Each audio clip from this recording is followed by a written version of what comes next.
पहले के माता पिता अपनी बेटी के लिए योग्य लड़का ढूंढते थे, तपस्वी लड़का चाहिए। आजकल के माँ बाप खुद लापरवाह हैं, अपनी बेटी के लिए ठीक से लड़का नहीं ढूंढ पाते।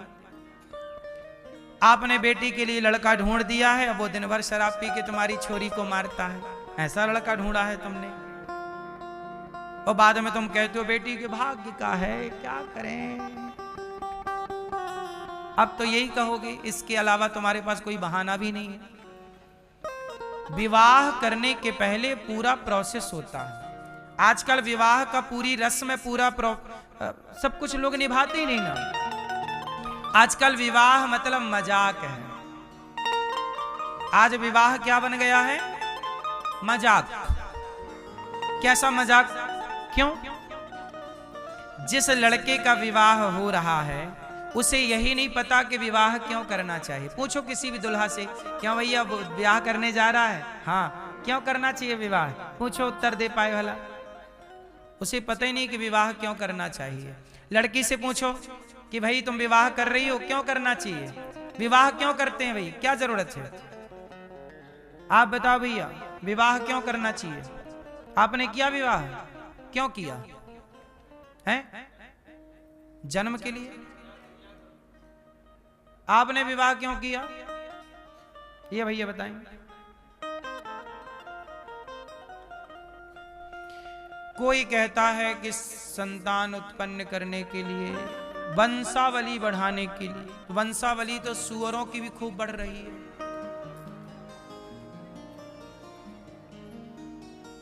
नहीं बढ़ रही? तुम्हारी तो 1-2 बढ़ रही, उनकी तो सीधा 10, 20, 30, 40।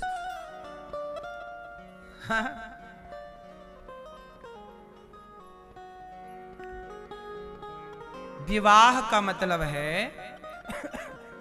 आजकल विवाह में ना लड़की का पिता बारातियों को शराब की व्यवस्था कराता है। एक तरफ शराब का काउंटर लगेगा, यहां शराब, आओ बारातियों शराब पियो, यहां शराब पीने की व्यवस्था करता है लड़की का बाप। और फिर बारातियों में आए मामा, फूफा, मौसा, मौसिया, सब ने दम दबा के दारू पी, और दारू पी के फिर लड़की को आशीर्वाद देने पहुंचे मंच में। आओ।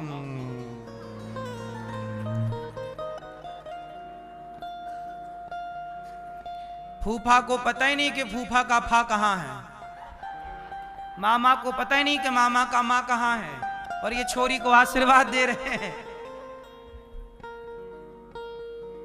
शराबियों से अपनी बेटी को आशीर्वाद दिलाते हो, तुम्हें शर्म नहीं आती? कैसे बाप हो? तुम्हारी बेटियों को, तुम्हारी बेटी को ये शराबियों का आशीर्वाद फलीभूत होगा? गधों की तरह हरकत करते हो। इन शराबियों के आशीर्वाद से सब होगा? धन्य है साहब, धन्य है। विवाह एक यज्ञ है। सनातन धर्म का सबसे श्रेष्ठ रस्म रिवाज विवाह परंपरा है। विवाह में क्या होता है? यज्ञ होता है, मंडप होता है, लकड़ी का मंडप गाड़ा जाता है। आजकल तो सब आर्टिफिशियल होता है। सही प्रोसेस है, लकड़ी का मंडप हो, उस मंडप के नीचे हवन वेदी होती है, यज्ञशाला है वो एक तरह की। वहां पे लड़का लड़की दोनों आहुति डालते हैं। आहुति डाल के अग्नि को साक्षी मान के अग्नि के फेरे होते हैं। उस अग्नि के फेरे, किस अग्नि के? यज्ञ की अग्नि के। किस अग्नि के? यज्ञ की अग्नि के। पति पत्नी का वचन होता है, एक दूसरे की प्रतिज्ञाएं होती हैं,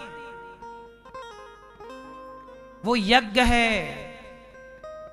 विवाह एक यज्ञ है।